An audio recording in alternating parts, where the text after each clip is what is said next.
Iklim adalah kebiasaan dan karakter cuaca yang terjadi di suatu tempat atau daerah. Nah, kurun waktu yang menjadi acuan penentuan iklim itu rata-rata berdurasi 30 tahun lamanya. Lama banget ya. Nah, unsur penyusun iklim sama dengan cuaca. Pembentukan iklim di suatu tempat atau negara itu ditentukan oleh letak garis lintang, lereng, ketinggian, jarak dari perairan, serta kondisi arus air laut. Setiap daerah tuh memiliki iklim yang berbeda tentunya. Jenis iklim pada tiap daerah sangat dipengaruhi oleh garis lintang. Karakteristik dari pola iklim global dipelajari melalui klimatologi. Iklim juga didasarkan pada karakteristik cuaca yang mempertimbangkan kondisi hujan, suhu, dan angin atau penguapan udara. Berdasarkan garis lintangnya, iklim di permukaan bumi dapat dibedakan menjadi iklim kutub, iklim sedang, iklim subtropis, iklim tropis, dan iklim khatulistiwa. Iklim juga dapat dibedakan berdasarkan kondisi kawasan, yaitu iklim benua, iklim bahari, iklim tundra, dan iklim gunung. Jadi apa sih di video ini yang akan kami bahas? Nah, dalam video ini kami akan membahas sebenarnya apa sih itu iklim sedang. Jadi disimak ya videonya.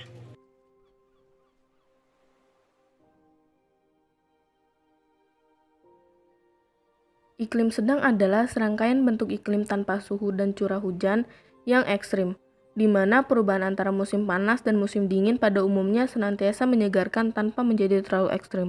Bahkan dalam klasifikasi iklim Köppen mendefinisikan iklim sebagai sedang, ketika suhu rata-rata di atas minus 3 derajat Celcius, tetapi di bawah 18 derajat Celcius pada bulan terdingin. Namun, klasifikasi iklim lainnya menetapkan minimum pada 0 derajat Celcius. Negara-negara dengan iklim sedang: Jerman, Austria, Swiss, Inggris, Irlandia, Prancis, Rumania, Ukraina, Spanyol, Polandia, dan Amerika Serikat.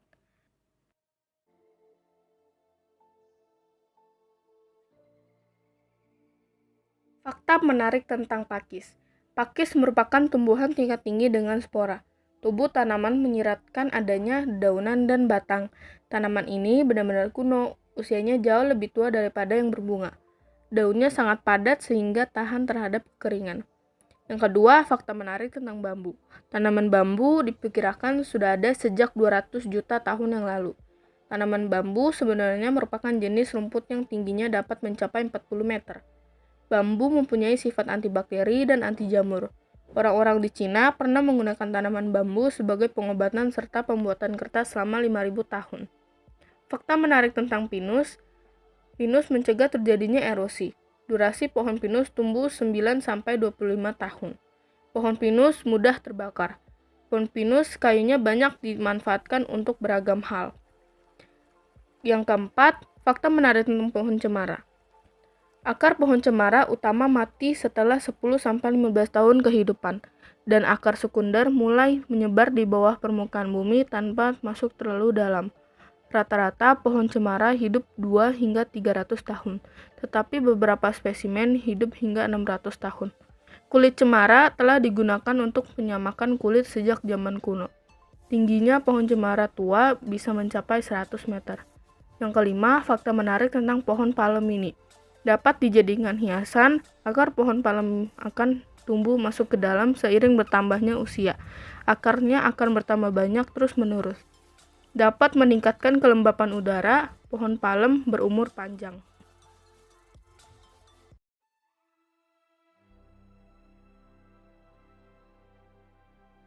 Beberapa jenis fauna yang terdapat di wilayah dengan iklim sedang, yaitu kelinci, tikus salju, beruang grizzly, serigala, beruang hitam, dan ikan salmon. Fakta menarik tentang kelinci.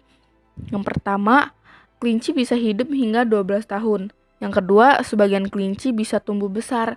Yang ketiga, kelinci membutuhkan teman. Yang keempat, kelinci berkembang biak dengan cepat.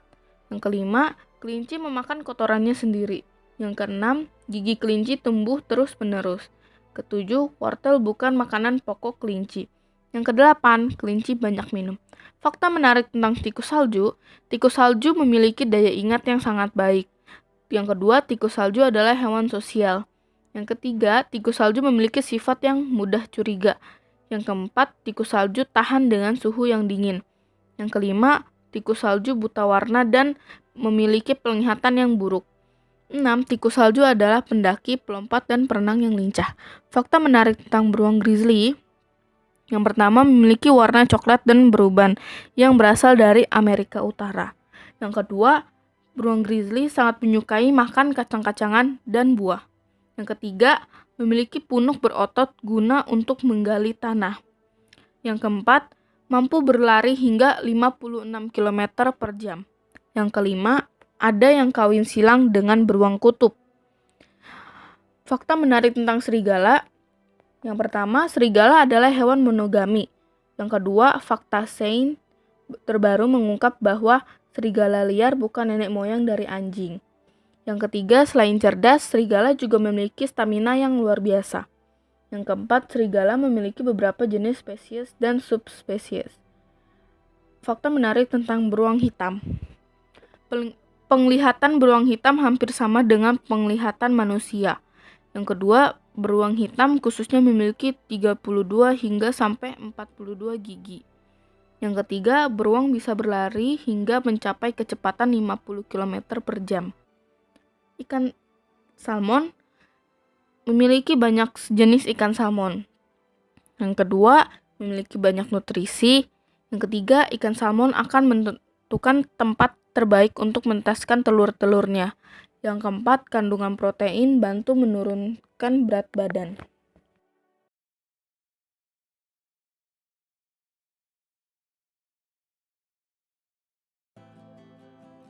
Tak disangka-sangka loh guys, walaupun dengan cuaca yang bisa saja berubah-berubah dan tidak menentu ini, namun negara-negara di area iklim sedang dapat berhasil dalam mengembangkan bidang pertanian mereka. Bahkan di dalam sejarah, Amerika Serikat pernah menjadi pemimpin dalam pemulihan benih melalui sistem hibridasi. Dan dalam hal peningkatan penggunaan tanaman sebagai hasil kerja dari Mr. George Washington Carver yang mengembangkan bioplastik dan biofuel. Diikuti oleh negara-negara seperti Spanyol yang kaya akan sayur-sayuran, biji-bijian, dan buah-buahan. Bahkan negara dengan penduduk yang tidak melebihi 50 juta orang ini, Ukraina bahkan juga memiliki potensi alam yang berlimpah di sektor pertaniannya. Tak dipungkiri juga ada bantuan teknologi dalam memajukan sektor pertanian di masing-masing negara. Musim itu akan efek ke cuaca. Contoh kita aja, musim kemarau dan musim hujan. Kalau musim kemarau cuaca kan cerah, panas, keberawan, dan gak ada petir. Nah, penerbangan pasti aman tuh, karena kelihatan jelas. Beda kalau musim hujan, berawan, kadang suka ada petir dan hujan. Nah, penerbangan harus hati-hati. Pernah dengar ada pesawat delay karena cuaca hujan kan? Nah, ini salah satunya. Telekomunikasi merupakan salah satu sektor yang sudah mendunia, karena mempermudah umat manusia di berbagai keadaan dan dapat memudahkan hidup manusia. Tak heran kalau sektor ini berkembang dengan pesat di era modern ini. Bahkan sudah banyak perusahaan-perusahaan ternama yang bergelut di bidang satu ini. Salah satunya Amerika Serikat, yang sudah mempunyai perusahaan telekomunikasi ternama dengan pendapatan yang melebihi 100 juta dolar. Yang pertama yaitu perusahaan dari AT&T yang kantor pusatnya di Dallas. Yang kedua, Verizon Wireless yang berpusat di New Jersey. Ketiga ada Comcast yang terletak di Philadelphia. Tidak kalah, Jerman juga mempunyai perusahaan telekomunikasi yang telah mendunia, yang bernama Deutsche Telekom, yang merupakan perusahaan telekomunikasi berbasis di Bonn yang merayakan ulang tahun peraknya pada 2020. Deutsche Telekom beroperasi di seluruh dunia, dalam bidang telepon kabel, telepon seluler, broadband, televisi digital, media digital, layanan TI, dan solusi jaringan. Jangkauan global Deutsche. Ada juga perusahaan telekomunikasi asal Spanyol yang mendunia, bernama Telefonica, yang didirikan di Madrid pada tahun 1924 dan masih berdiri sampai saat ini. Dan Vodafone milik Inggris yang didirikan pada 1991 dan berkantor pusat di London.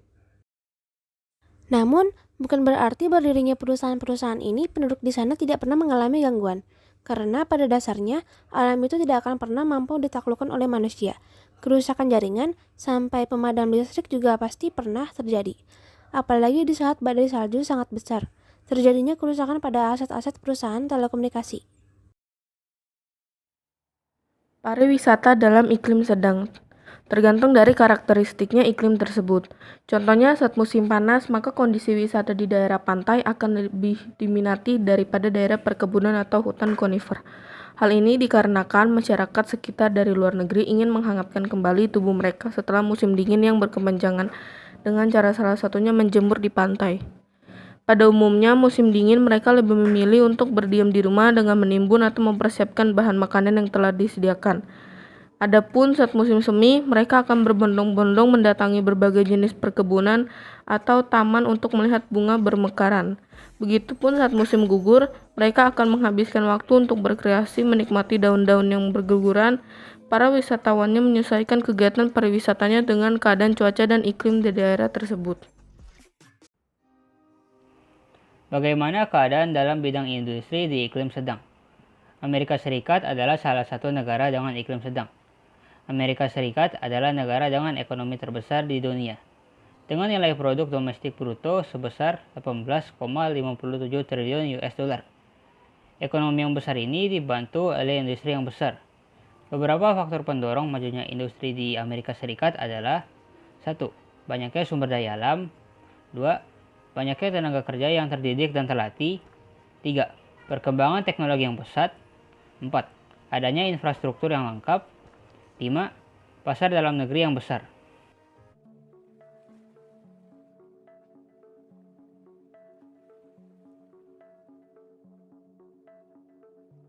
Petani juga akan berdiam diri di dalam rumah hangatnya.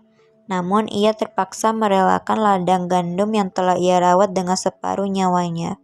Badai salju semalaman telah menelan habis sebagian gandumnya, membuatnya tak bisa menjual gandum-gandum hasilnya ke distributor karena kualitas gandum yang kurang dari layak. Apa potensi ekonomi di iklim sedang? Salah satu potensi di iklim sedang ada di bidang kuliner. Semua orang dan makhluk hidup di bumi perlu makan. Tanpa makanan, kita tidak bisa bertahan hidup. Di bumi ini ada banyak negara, dan di negara-negara itu makanannya bervariasi. Saat mengunjungi negara lain, kita memiliki rasa penasaran untuk mencoba kuliner yang ada di negara itu. Meskipun kita sudah pernah mencoba makanan itu di negara sendiri, kita pasti ingin mencoba rasa makanan itu dari tempat asalnya juga. Karena itulah bidang kuliner menjadi salah satu potensi ekonomi di iklim sedang.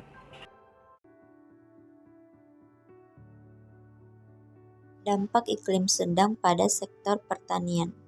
Perubahan iklim berdampak pada keamanan pangan global. Dalam hal ini menyebabkan penurunan produksi tanaman pangan secara global.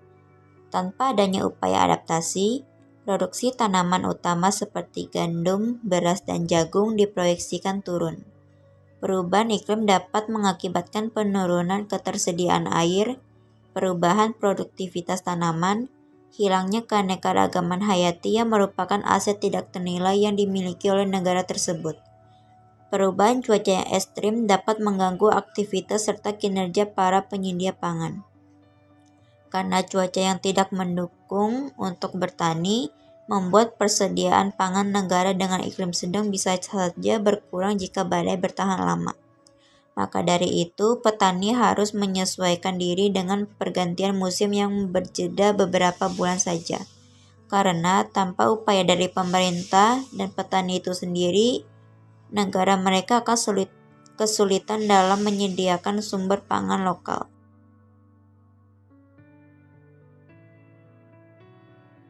Kondisi cuaca yang buruk juga dapat berdampak kepada pesawat yang melintas di udara, di mana pesawat dilarang beroperasi saat di luar bandara sedang hujan lebat disertai petir, karena kondisinya dapat membahayakan awak pesawat dan para penumpang.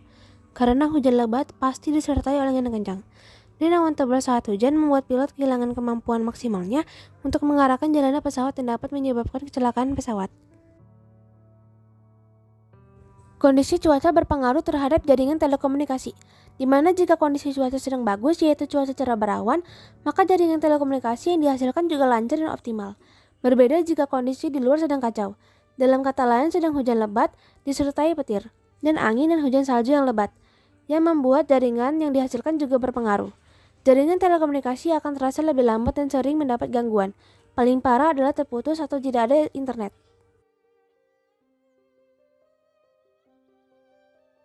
Dampak pada sektor pariwisata.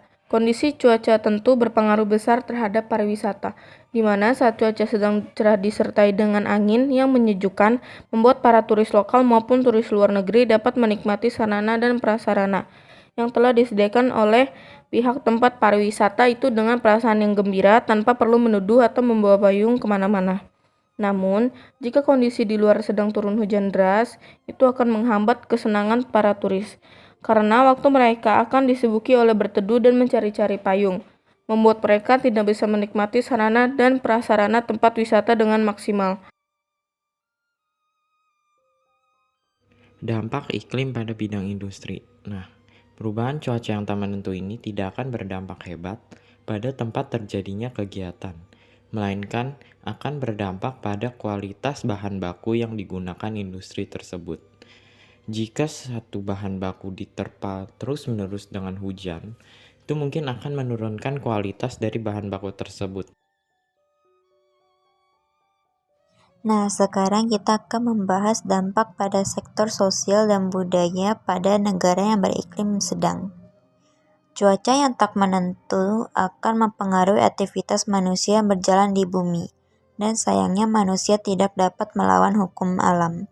Cuaca buruk dapat membuat penduduk kota maupun desa memilih berdiam diri di rumah. Namun, perasaan waspada terus memenuhi benak mereka karena tidak ada yang tahu apa yang akan terjadi di masa mendatang.